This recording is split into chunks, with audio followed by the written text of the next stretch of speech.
উত্তেজনার আগুনে চলছে পুরো মধ্যপ্রাচ্য।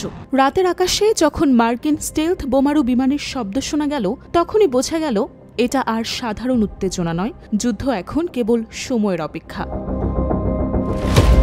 যুক্তরাষ্ট্রের প্রেসিডেন্ট ডোনাল্ড ট্রাম্প নিজেই ঘোষণা করেছেন, 3টি প্রধান ইরানি পারমাণবিক স্থাপনায় হামলা চালিয়েছে মার্কিন B-2 স্টেলথ বোমারু বিমান। ইরানের ফোর্দো, নাতানজ ও ইস্পাহানে এই হামলাকে তিনি বলছেন একটি অসাধারণ সামরিক সাফল্য। কিন্তু এর জবাব এসেছে একেবারে তেহরানের কেন্দ্র থেকেই। ইরানের সর্বোচ্চ নেতা আয়াতুল্লাহ আলী খামেনি হুঁশিয়ারি দিয়েছেন, এই হামলার প্রতিশোধ হবে মার্কিনীদের ইতিহাসে সবচেয়ে ভয়ঙ্কর ক্ষয়ক্ষতি।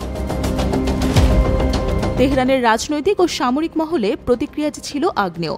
খামেনির ঘনিষ্ঠ প্রতিনিধি হোসেন শরিয়াত মাদারি স্পষ্ট ভাষায় বলেছেন, আর সময় ক্ষেপণ নয়, এখনই আমাদের পালা। প্রথম ধাপেই বাহরাইনে মোতায়েন মার্কিন নৌবহরে ক্ষেপণাস্ত্র হামলা এবং হরমুজ প্রণালী বন্ধ করে দিতে হবে যুক্তরাষ্ট্র, যুক্তরাজ্য, জার্মানি ও ফ্রান্সের জন্য। এই হুমকি স্পষ্ট সামরিক সংকেত, কারণ হরমুজ প্রণালী শুধু ইরান ওমানের মধ্যবর্তী এক প্রাকৃতিক জলপথ নয়, এটা বিশ্বের 20% তেল সরবরাহের লাইফলাইন। এই পথ বন্ধ হলে শুধু মধ্যপ্রাচ্য নয়, পুরো বিশ্ব তেল সংকটে পড়ে যাবে। মার্কিন পক্ষ থেকেও জবাব এসেছে। প্রেসিডেন্ট ট্রাম্প দ্বিতীয়বার হুঁশিয়ারি দিয়েছেন, ইরান যদি কোনো পাল্টা হামলার চেষ্টা করে তাহলে আজকের রাতের দৃশ্য কেবল শুরু, পরবর্তী জবাব হবে অনেক বড়। তবে পরিস্থিতিতে ইরান কেবল প্রতিক্রিয়া নয়, প্রতিরোধেও প্রস্তুত।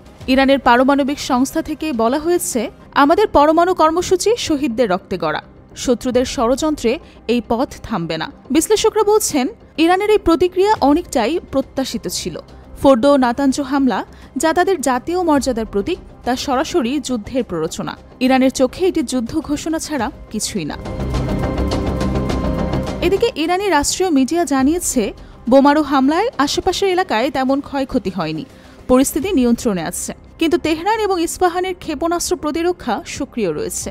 জনগণের মনেও আতঙ্ক, যে কোনো সময় আরও বড় সংঘর্ষ শুরু হতে পারে। এখন প্রশ্ন, ইরান কি সত্যিই হরমুজ প্রণালী বন্ধ করবে? যুক্তরাষ্ট্র ও মিত্রদের নৌবহরে সরাসরি হামলা চালাবে? নাকি এই হুমকি শুধুই কূটনৈতিক চাপ তৈরির কৌশল? বিশ্বজুড়ে নজর এখন পারস্য উপসাগরের দিকে, কারণ একটিমাত্র ভুল সিদ্ধান্ত বা ভুল হিসাব পুরো বিশ্বকে ঠেলে দিতে পারে এক ভয়াবহ তেল সংকট ও সামরিক সংঘাতে।